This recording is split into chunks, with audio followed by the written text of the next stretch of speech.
Greetings and salutations, all you beautiful individuals. It is another epi of League Unlock here.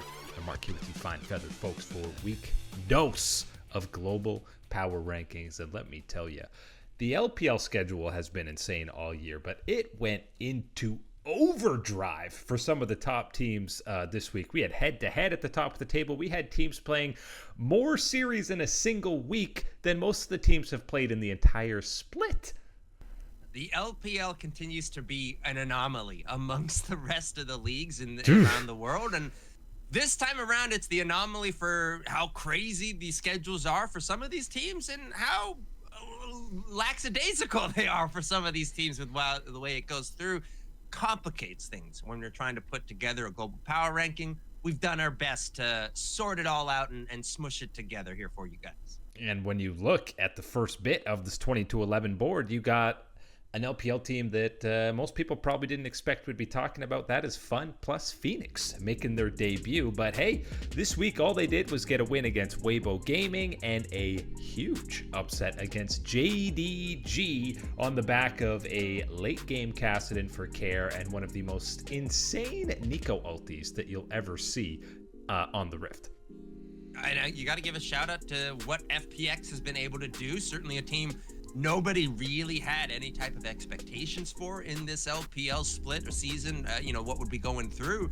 But to get players like Care performing the way that he is, and to have, shout outs to Sheer up in the top side, another guy that we have tracked through in the LPL, seeing them perform for this FPX team, enough to birth themselves into the top 20 yet. I don't think they're causing enough movement quite yet that you really got to take them too serious. I mean, they might very well be knocked out and never be seen from again next week. But at the very least, we got to give them credit where credit's due for upsetting a big dog in JDG. Ahead of them, a couple of these LTA squads somewhat switching spots. We got Cloud9 jumping ahead of Team Liquid, who, despite having the same record, again, so few games to go off of in the LTA, but this week Cloud9, even though they had the easiest schedule on the Rift, they absolutely took care of business, and we're seeing, as we alluded to earlier, Loki, Thanatos, and Blabber, really the top side of this map, becoming the focal point and seeing the synergy there and looking very comfortable. Yeah, you can see that this Cloud9 team is making those improvements, making those strides to gain on the very top teams in the LTA, specifically a team like FlyQuest, who is the only team that they're behind in that gold differential per minute type of situation and stat.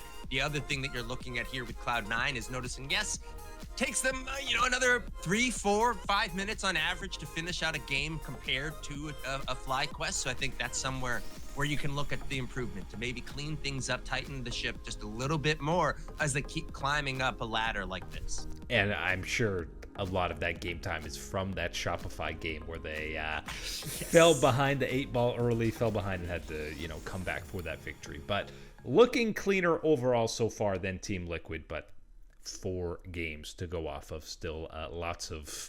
Lots more data that needs to churn in for all of these LTA squads to give us a proper ranking. Same can be said for a squad like NIP, who, I don't know what you want to call it, blessed or cursed with this scheduling in the LPL. At least now we have 3 series under their belt, most lately a competitive, and I mean competitive, every game north of 35 minutes against Invictus Gaming, where they come away with the dub. Oh, man, and that one really did have a brawl type of mentality to that matchup between those two that are relatively, contesting teams in the LPL that we're tracking through at this point. It was important for them to get that type of matchup, get that win, especially with such a limited schedule early on to maintain a position like this. We know the pendulum's going to swing the other way for the LPL, where it is going to be an absolute blitz for the NIP guys in their scheduling and how they can handle that. Waiting to see on that. And, I mean, it's a blitz inevitably for most of the teams in the LPL. But, again, DoMB continues to be the engine for this squad. It was a yucky series out of the Shy, which we'll get to a little later when we talk about IG. But the inconsistencies very much at the forefront for that Invictus Gaming roster. A couple of LEC squads ahead of them. Koi stays put. We bring KC down a little bit. This is similar to how we talked about for the LEC power rankings. Despite the record looking very different, I feel like Carmine Corp and Koi are at very similar power levels, and I feel like by the end of the split, we might be talking about Koi actually being the better squad. I feel like they're at very similar power levels, but the problem is which directions they're trending seems to be the difference maker for both of these squads. Koi seems to be continuously on that up. Yes, they do have the benefit of starting further down, in the basement of the LEC because of the starts against G2 and throwing that game ultimately against Carmine Corp. But then since then, the way that they have played and built themselves back up, and you're looking at Carmine Corp and not necessarily the same impressions that you want to be, having at this point in the power rankings. Yes, a deserved little slip up for Carmine Corp, but don't worry, Blue Wall, still plenty of opportunities to make up ground still. And yeah, again, just looking at the record, things are all sunny and looking great for the Carmine Corp squad, even though they've struggled in more than half their series so far at this point. NongShim gets a little bump up. We've seen them now lose to Gen G and now a competitive series against T1. How about Calyx making his debut as a rookie, and he does it against the GOAT. That's just how you want to make your LCK debut, is against the best player of all time. Oh, man. And it feels rough because I think it doesn't do him any favors, but watching this series, you're left with stepping away from it going, wow, what if NongShim had a mid lane and an ADC that were at the caliber that this team is clearly showing that they are capable of? Any available AD carries out there? Anybody? Guma, EDD over at KT, maybe that would be two good guys to add over to this team. Maybe not happen till an off season or two type of situation, but I think at the very least, NongShim is showing that they're going to be an interesting team that is in that playoff bubble, in that playoff tier type of category, that if they can level up some more, they can push a series to some dangerous territory for one of these top teams come playoff time. Yeah, and Calyx as a rookie, obviously the coaching staff kind of said they were looking for some improvements from Fisher. They didn't end up coming through, so the rookie 18-year-old gets bumped up. And even if you threw Guma right in this roster and kept the young rookie, this is a team that could potentially fight for one of these spots at Worlds. Maybe they have the potential to crack the top 10. It's the second straight week we've seen them climb, and they've got Gen G, T1 behind them. If they keep going the path that they're going, we might be talking about this team climbing even higher over a squad like FlyQuest or Fnatic to close out this thing. Maybe. I mean, FlyQuest, again, we need more games. They've been absolutely way more dominant than anyone in the LTA, and Fnatic have been pretty consistent over the last couple of series. It's for FlyQuest, it simply is that equation of, well, this is about as high as you're going to fly rolling best of ones in the LTA until we start getting best of three, until we start having you get into these elimination type of territories where you are facing off against a Cloud9, a Team Liquid type of thing. You're not really going to see much movement from a FlyQuest squad, really just holding position. For Fnatic, still some room that they can climb up in a list like this when you're talking about the landscape of the LEC and what they can do to improve. Of course, big target is going to be on their arch nemesis in G2 on the way at the top of the LEC. That's the only ticket for me for Fnatic to keep moving up. Yeah, and that, like many other teams in different regions, it's a mental boom. It's a mental hurdle more than anything else, getting over that G2 mountain. It feels like for Fnatic, and that's going to be a demon that's going to have to be exercised in the playoffs for them. But FlyQuest, I mean, even if they go 3-0 in the Super Week, you're kind of going, okay, but where are the best of threes? Where are more games? Because, yeah, it's hard-pressed to even put them ahead of a squad like Fnatic with the current format. And let's face it, the competition level of the LTA right now. So just waiting ahead for that. Into the top 10, where we've got definitely some big drops from some big names. But first, we got just a little shuffle between the aforementioned G2 Esports and Invictus Gaming, who are such an unbelievable coin flip, inconsistent force. The Shy can get a 1.5K gold lead in lane and proceed to just throw it away, getting caught out time and time again. This team, they lose to NIP, they lose to lower tier teams, and then they're the only team to beat top esports, so basically they're impossible to rank. It's crazy trying to rank this Invictus Gaming team and what results they have put out so far in this LPL split. It really is a tough task because you're talking about a team that is this whole veteran, rebirth roster. And the point of bringing together, usually in most sports, some veteran players, or especially a mainly veteran lineup, is you're established. You know what you're going to get from these guys. But you're looking at this Invictus Gaming team. You're looking at the two most established guys in Rookie and the Shy. And it is a coin flip amongst both of them. What type of performance, what type of caliber you're going to get from them on the day. And is that caliber going to be enough to either propel Invictus Gaming above a team like Top Esports, where maybe they don't really have the business to push above that type of power in the LPL? Or is it one of these situations where they fumble it, they bumble, and they lose to a squad they shouldn't be losing to here in the LPL?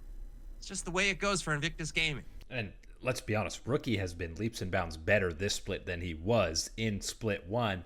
It's the Shy that's regressed a little bit heading into this one, and JJ as well has not been that typical fine form of the last couple series that we saw, again, in split 1. I think he's struggling some of the decision making that he's seeing from the Shy in these situations, and kind of what is he supposed to do, right? How are you supposed to help facilitate this? How are you supposed to set it up? How are you supposed to save it? All these type of split-second decision-makings, struggling with that one. I think the only guy that you really can point at, and maybe both guys you can really put in both, is that bottom lane. Looking at Gala and Mako and what they've been able to do, I think that they are still a stable presence for this team, but there's only so much that they can do when other aspects of the game are going the way that they are because of the coin flip performances that you're having from the two main stars of this team. If we're coin flipping G2, it's just heads every time so far, but still we're waiting for them to actually have a marquee matchup to be tested. Haven't had that yet, so they get the bump because of IG's coin flippiness to number 9. This is the dramatic part of the board because we have T1 outside of the top 5. I know they just looked more comfortable in game 3 against NongShim, but it was a competitive and by no means clean series against them. And then of course we're taking into account that Hanwha series shellacking, but even in the game 3 win against NongShim, I don't have the fear or inevitability of T1 winning a match that we had even going back last split. It's T1 showing up to the top 5, VIP entrance to the club, and they're showing their card to the bouncer, and the bouncer... Is that you I saw yesterday against NongShim? I can't... No. I think their card expired. They forgot to renew it. Oh, man. No way. Can't let you in, brother. Sorry about it. You're staying outside the top 5 this week around, and that is where T1 finds themselves. Obviously a series where there is some negative to talk about and detract from getting to that third game, even though it is positive stuff on the side of NongShim that you want to talk about. But really for T1, it's a simple equation of you need to be that tier above this. You can't be a tier that is getting messed, is getting delayed in their series with a NongShim type of thing when you're looking at a Gen G, a Hanwha Life sitting up top, the LCK.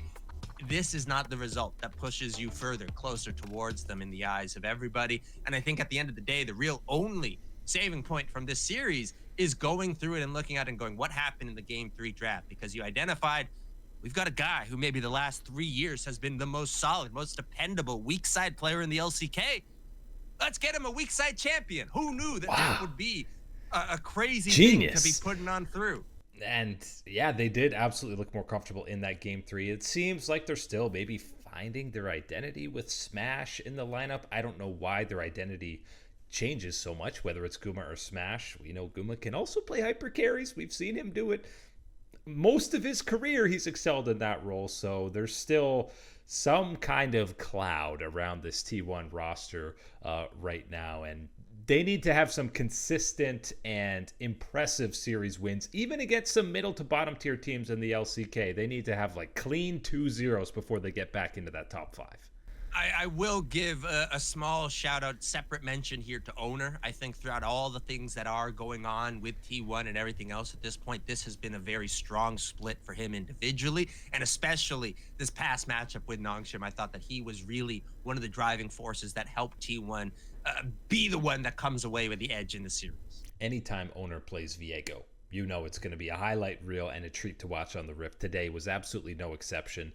When's the last time you remember BLG losing 2 series in a single week, going 0-2, brothers in arms with T1, sliding out of that top 5? They dropped to Anyone's Legend and JDG, and those are 2 of the top teams in the LPL, so it's not that egregious, but you gotta punish BLG for losing 2 straight.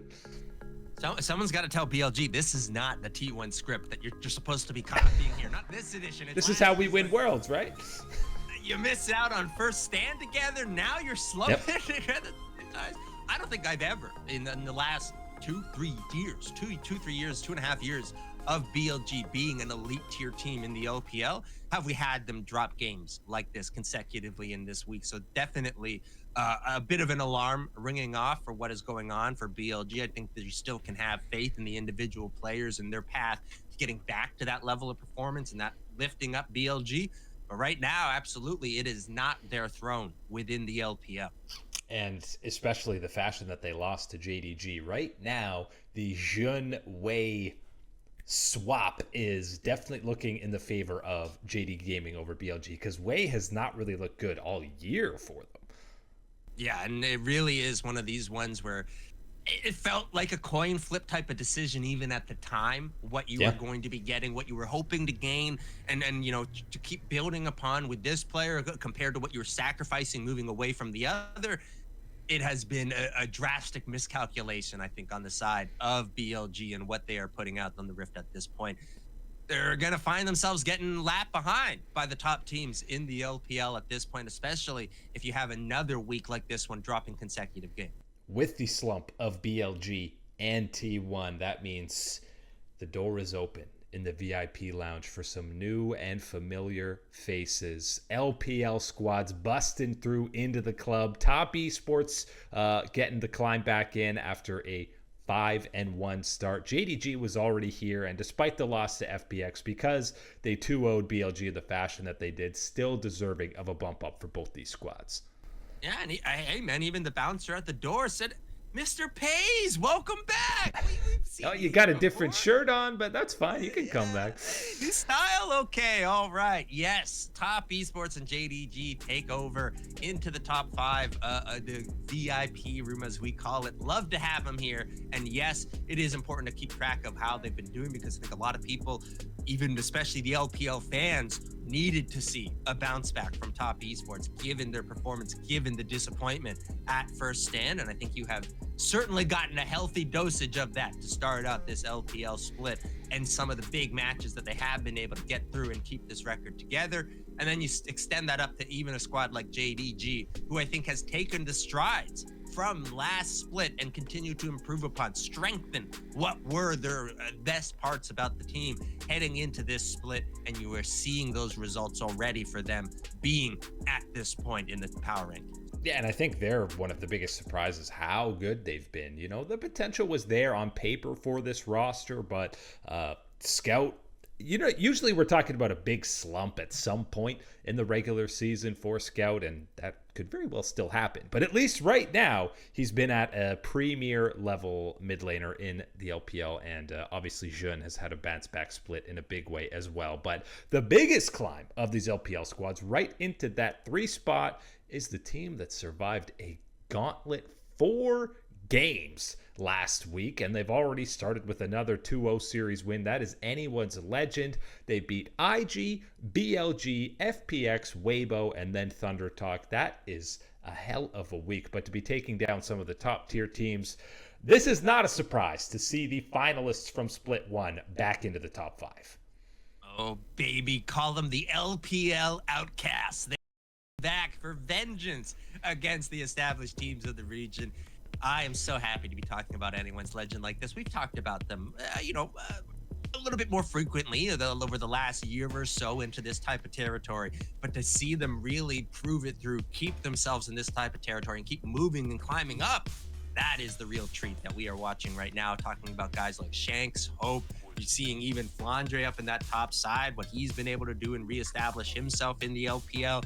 Really love that this Anyone's Legend team is putting out those results, and they've done so through the blitz schedule part for them in the LPL. We talk about a squad like Ninjas in Pajamas only having 3 games. How about you be Anyone's Legend where you got something like over 13, over 14 games already at this point? Yeah, in a single week, you basically had the majority of those. I think they were 1-1 the last time we did the power rankings for them. So a 4-0 week, yeah, you're going to climb up in dramatic fashion, and don't want to get too ahead of ourselves for an international competition for them. But how about Tarzan might go with LNG, Weibo, Anyone's Legend, 3 different LPL teams having international impact. He is still, right now, the king of the jungle in the LPL, but he's not the king of the power rankings because we've still got 2 little itsy bitsy known LCK teams on here. And with that series win against T1, I think Hanwha absolutely deserving to get that number 2 spot. And even though Gen G needed 3 games against FearX, they're still a perfect 5-0, another week sitting atop the table. I was prepared heading into that 3rd game to say, all right, it's time. Throw Hanwha Life back up there. They've reclaimed that spot. That was until I saw what I have always loved to see, Canyon Nidalee out there on the Rift. It seems like no matter what has happened throughout the series, on the day, a minute before, it doesn't matter. You lock in the Nidalee for Canyon, and he is a superstar. And that's what we got to see in this matchup, clinching that game 3 for Gen G, and again, continuing to have them at the very top of the power rank. Yeah, I needed to see a dominant game 3 after how games 1 and 2 played out, and yeah, the game was over by 10 minutes. Yeah, you got a dominant game. That's absolutely for sure from Gen G. 2 very deserving teams at the very top. I think what we have seen from them to start out this split, of course, for Hanwha Life, still building upon that first stand victory, with them a little bit of a hangover and then bounce right back into that top tier form. And for Gen G, it really has been that revenge tour. It is that reclaiming that top spot within the region. You're not going to reclaim it without a challenge, without some fights from the rest of the LCK, and especially a team like Hanwha Life sitting at number 2.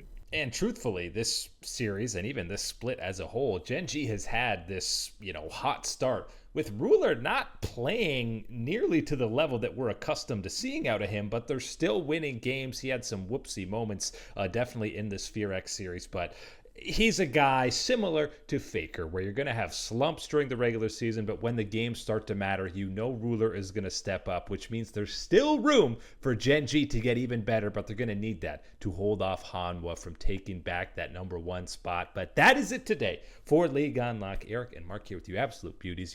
We appreciate you always bringing the support, and we will catch you on that flippity flip.